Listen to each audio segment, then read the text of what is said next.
12 jours, que Djeloul Slama est porté disparu. Ni sa famille, ni ses proches, ni aucun avocat n'a pu le voir. Ces dernières 48 heures, nous avons vu des pages Facebook qui ont annoncé qu'il serait mort, que son cadavre aurait été retrouvé. Tout cela est naturellement faux. Djeloul Slama est en vie, on a pu le certifier, mais il n'est pas libre. Djeloul Slama, ça fait plus de 12 jours qu'il est effectivement en garde à vue. Cela signifie que Djeloul Slama est en état d'arrestation et il est placé sous enquête parce qu'il est suspecté d'avoir, ou il est soupçonné d'avoir commis un acte de terrorisme ou un crime subversif. Un simple spécialiste, économiste, qui n'a rien fait de mal, si ce n'est de participer à une émission de télévision dans laquelle il a apporté une lecture critique du projet ou du méga-projet Raj Bilal. C'est tout ce qu'il a fait, Djeloul Slama. En réalité, Djeloul Slama est soupçonné d'être un agent du Maroc, un agent du Barsen, d'être un espion marocain et il risque d'être accusé d'intelligence avec une puissance étrangère. Mais nous sommes en 2026. Comment un espion étranger peut faire rendre service à une puissance étrangère en allant sur un plateau de télévision et dire voilà, bonjour tout le monde, bonjour l'Algérie, je suis un espion, je viens foutre le trouble en Algérie en critiquant, en remettant en cause le projet de Raj Bilal. Ça n'a aucun sens. 12 jours, que Djeloul Slama est porté disparu. 12 jours pour un expert, pour un économiste, pour un spécialiste des enjeux économiques, des enjeux financiers, pour un spécialiste de l'ingénierie financière, pour un entrepreneur, puisqu'il dirigeait un cabinet de conseil et d'études qui portait assistance aux entreprises algériennes et étrangères en difficulté en Algérie pour les accompagner dans leurs efforts nécessaires pour surmonter leurs difficultés. 12 jours, c'est la durée de la disparition de Djeloul Slama. Nous, on sait où est-ce qu'il est. Et on vous l'a dit. Cela fait plus de 9 jours qu'on vous a dit qu'il est en état d'arrestation. Mais ni sa famille, ni ses proches, ni aucun avocat n'a pu le voir. La disparition de Djeloul Slama a suscité énormément de spéculations, énormément de rumeurs, énormément de controverses. Ces dernières 48 heures, nous avons vu des pages Facebook, notamment des médias marocains, qui ont annoncé qu'il serait mort, que son cadavre aurait été retrouvé, que son corps gisant dans une mare de sang aurait été retrouvé. Tout cela est naturellement faux, est naturellement mensonger, est naturellement une fake news. Mais bon, Djeloul Slama est en vie, on a pu le certifier, mais il n'est pas libre. Et à quoi ça sert d'être en vie si on n'est pas libre? Djeloul Slama, ça fait plus de 12 jours qu'il est effectivement en garde à vue au niveau d'un service de sécurité en Algérie, au niveau d'une caserne qui relève d'un service de sécurité, et il ne peut pas être gardé au-delà de cette durée. Il ne peut pas être gardé au-delà de cette durée, pour une raison simple, c'est que la loi algérienne n'autorise pas n'importe quel service de sécurité de garder un individu, un citoyen, au-delà de 12 jours. Qu'est-ce que ça veut dire quand on est en état d'arrestation pendant 12 jours? Il faut savoir que la garde à vue en Algérie, elle est encadrée. Nous avons un encadrement qui est pratiquement clair dans la loi algérienne en vigueur. La garde à vue en Algérie, c'est 48 heures. Elle peut être renouvelée jusqu'à 96 heures. Au-delà de 96 heures, c'est des crimes graves, c'est des crimes dangereux. D'abord 10 jours, d'abord 8 jours, ensuite 10 jours, ensuite 12 jours. Quand on essaie de comprendre ce que dit la loi algérienne, on nous apprend par exemple que pour les crimes graves, c'est toujours des régimes de garde à vue qui sont normalement des régimes d'exception. Je dis bien des régimes d'exception. Par exemple, pour les affaires trafic de stupéfiants, la durée de la garde à vue, elle est de 10 jours.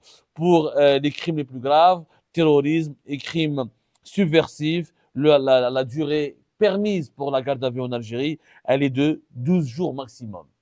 Je dis bien 12 jours maximum pour terrorisme et crimes subversifs. Cela signifie quoi? Cela signifie que Djeloul Slama est en état d'arrestation et il est placé sous enquête. Et il est sous enquête, il fait l'objet d'investigations poussées pour des suspicions, parce qu'il est suspecté d'avoir, ou il est soupçonné d'avoir commis un acte de terrorisme ou un crime subversif. À ce moment-là, on tombe malade. Sincèrement, quand on entend ce genre d'informations, on tombe malade. Comment un économiste, un chef d'entreprise, un entrepreneur, un spécialiste des enjeux économiques et financiers peut commettre des crimes subversifs ou un acte terroriste? Quel est le tort de Djeloul Slama? Djeloul Slama, il y a de cela 15 jours, il était totalement à l'abri il n'intéressait pas les autorités algériennes. Il n'aurait jamais pu être arrêté. Personne n'aurait imaginé qu'il puisse être enlevé en pleine rue par des agents civils appartenant à un service de sécurité puissant en Algérie, juste parce qu'il a participé à une émission de télévision. L'affaire Djeloul Slama, elle est inédite.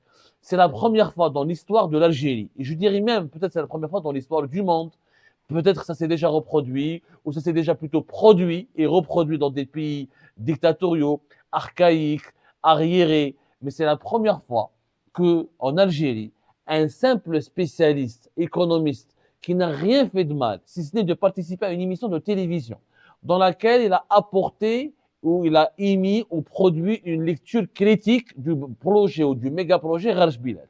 C'est tout ce qu'il a fait, Djeloul Slama. Juste dire, ce projet de Raj Bilal, il n'est pas aussi parfait que cela. Il y a des dysfonctionnements, il y a des problèmes, son coût est très élevé, il faut des infrastructures connexes qui nécessitent des investissements très élevés. Et puis, la vérité qui a été dite par Djeloul Slama a été auparavant dite, proclamée, étudiée, écrite dans énormément de thèses universitaires et de travaux universitaires et de travaux journalistiques. Le minerai de Raj Bilal, il est impur, il est pollué par le phosphore, il est contaminé par le phosphore, il n'a pas une teneur en fer très élevée et donc ce n'est pas un minerai de qualité. C'est tout ce que Djeloul Slama a fait. C'est tout ce qu'il a dit. Est-ce que cela mérite une garde à vue de 12 jours? Est-ce que cela mérite une arrestation? Est-ce que cela mérite une arrestation musclée et puis un placement en garde à vue dans une caserne pendant 12 jours? Est-ce que cela mérite qu'on soit soumis à une enquête, que son patriotisme soit remis en cause, que son appartenance à l'Algérie soit remise en cause, que sa moralité, sa probité personnelle soit remise en cause, est-ce que cela mérite qu'on puisse soupçonner ou accuser quelqu'un de trahison? Comment peut-on trahir l'Algérie en critiquant justement un méga projet qui va nécessiter ou qui va peut-être provoquer la nécessité des investissements colossaux qui pourront peut-être par la suite être qualifiés de dilapidation de l'argent public? Comment on peut trahir ou espionner l'Algérie en allant sur un plateau de télévision pour parler d'un projet purement économique? Parce que c'est de cela dont il s'agit. L'affaire Slama Djeloul, elle est tout simplement aujourd'hui qualifiée, elle risque, c'est un crime de terrorisme, un crime subversif. En réalité, Djeloul Slama est soupçonné d'être un agent du Maroc, un agent du Barzen, d'être un espion marocain, et il risque d'être accusé d'intelligence avec une puissance étrangère. Comment est-ce possible? Nous sommes en 2026. Comment un espion étranger peut faire rendre service à une puissance étrangère en allant sur un plateau de télévision et dire voilà, bonjour tout le monde, bonjour l'Algérie, je suis un espion, je viens foutre le trouble en Algérie en critiquant, en remettant en cause le projet de Raj Bilal. Ça n'a aucun sens. Nous sommes en plein délire. Ni Charlie Chaplin, ni Mr Bean, ni Bourrat, ni n'importe quel humoriste qui a défrayé la chronique dans le cinéma mondial n'aurait pu imaginer un scénario aussi burlesque. Mais malheureusement, ce scénario aurait pu nous faire rire le premier jour, le deuxième jour, troisième jour, quatrième jour. Là, ça fait plus de 12 jours. Eh ben, allez, combien est-ce? C'est un père de famille, c'est un économiste, c'est un chef d'entreprise. Il n'est pas d'accord avec le projet de Raj Bilal, comme beaucoup de spécialistes, comme beaucoup d'économistes. Moi, je ne le suis pas, parce que moi, je suis un espion, parce que moi, je suis un traître. Est-ce que Raj Bilal, il est considéré comme une constance de la nation?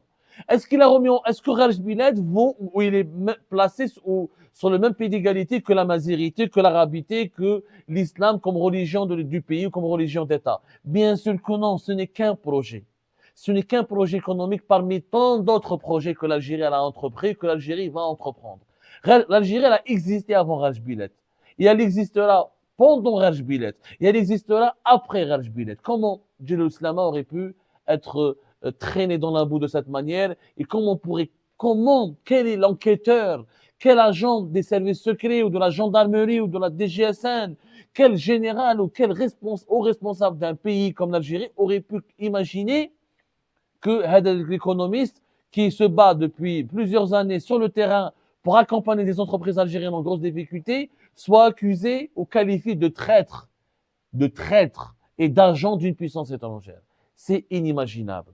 Cette histoire, elle est tout simplement indigne de l'histoire de l'Algérie, de ses valeurs. Cette histoire, elle dépasse le stade du scandale. Ce n'est pas un scandale. C'est un, c'est un méga scandale, à l'image du méga projet de Raj Bilet.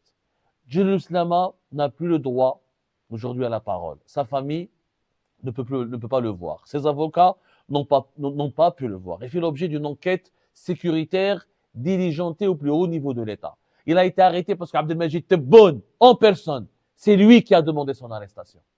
C'est lui, en personne, quand il a vu que Saïd Benzdira a diffusé sur sa page Facebook la séquence de Jalil Slama qui ne remet pas en cause radicalement ou diamétralement le projet de Raj Bilet, juste parce qu'il a critiqué, il a apporté une lecture critique, il a dévoilé des ondes d'ombre et il a soulevé des questions gênantes concernant le projet de Raj Bilet.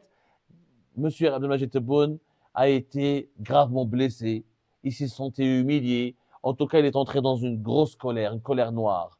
Et c'est lui qui a ordonné aux services de sécurité, qui a instruit les services de sécurité d'interpeller et Jalil Slama et de le mettre et de le placer sous enquête.